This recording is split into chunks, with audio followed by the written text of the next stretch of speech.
Assalamualaikum warahmatullahi wabarakatuh. Perkenalkan, nama saya Melka Amalia, NPM 50210344, kelas 4B, mata kuliah Telaah Kurikulum dan dosen pengampu Tio Gusti Asatria, Magister Pendidikan. Di sini saya akan membahas tentang metode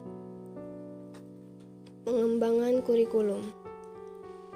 Model pengembangan kurikulum adalah kerangka atau pendekatan yang digunakan untuk merancang atau mengembangkan kurikulum.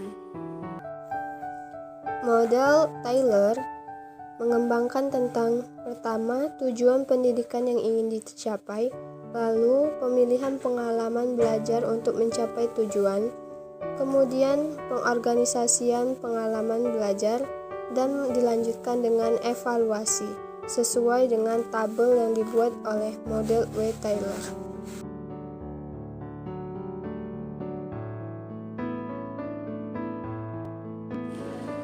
Dua, model TABA atau Converter Model. TABA menggunakan pendekatan akar rumput bagi perkembangan kurikulum. TABA percaya kurikulum harus dirancang oleh guru dan bukan diberikan oleh pihak berwenang. Menurut TABA, guru harus memulai proses dengan menciptakan suatu unit belajar mengajar khusus bagi murid-murid mereka di sekolah dan bukan terlibat dalam rancangan suatu kurikulum umum. 3. Model Wheeler. Pendekatan yang digunakan Wheeler dalam pengembangan kurikulum pada dasarnya memiliki bentuk rasional. Setiap langkah kurikulum pada dasarnya memiliki bentuk rasional. Setiap langkah atau phase-nya merupakan pengembangan secara logis terhadap model sebelumnya, di mana secara umum langkah tidak dapat dilakukan sebelum langkah-langkah sebelumnya telah diselesaikan. 4. Model Nichols. Masuknya fase analisis situasi merupakan suatu yang disengaja untuk memaksa para pengembang kurikulum lebih responsif terhadap lingkungan dan secara khusus dengan kebutuhan anak didik.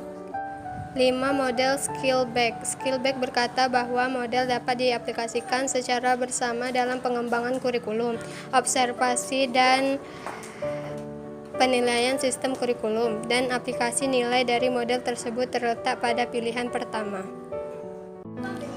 Model integrasi kurikulum.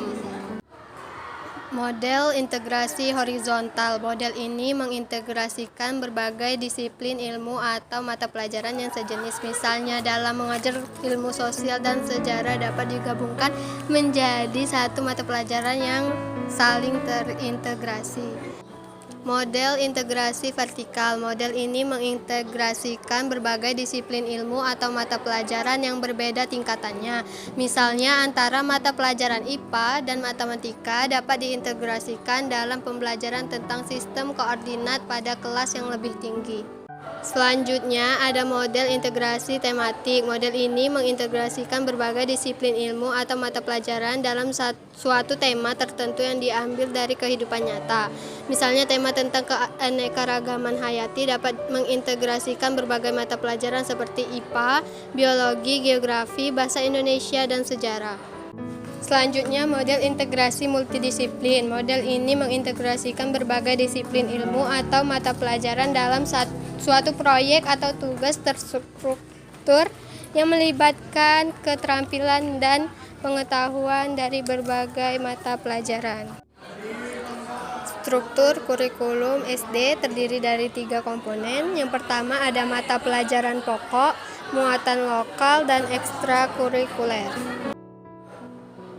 Mata pelajaran pokok. Mata pelajaran pokok terdiri dari 6 mata pelajaran, yaitu pendidikan agama dan budi pekerti, pendidikan kewarganegaraan, bahasa Indonesia, matematika, ilmu pengetahuan alam atau IPA, ilmu pengetahuan sosial atau IPS. Muatan lokal. Muatan lokal merupakan pelajaran tambahan yang disesuaikan dengan kebutuhan dan kondisi daerah setempat. Contoh muatan lokal di sekolah dasar bisa berupa seni budaya, sejarah daerah, dan keterampilan berbahasa daerah. Ada ekstrakurikuler. Ekstrakurikuler adalah kegiatan tambahan di luar jam pelajaran yang bertujuan untuk mengembangkan potensi dan bakat siswa. Beberapa contoh ekstrakurikuler yang umum di SD adalah pramuka, seni, budaya, olahraga, dan lain sebagainya.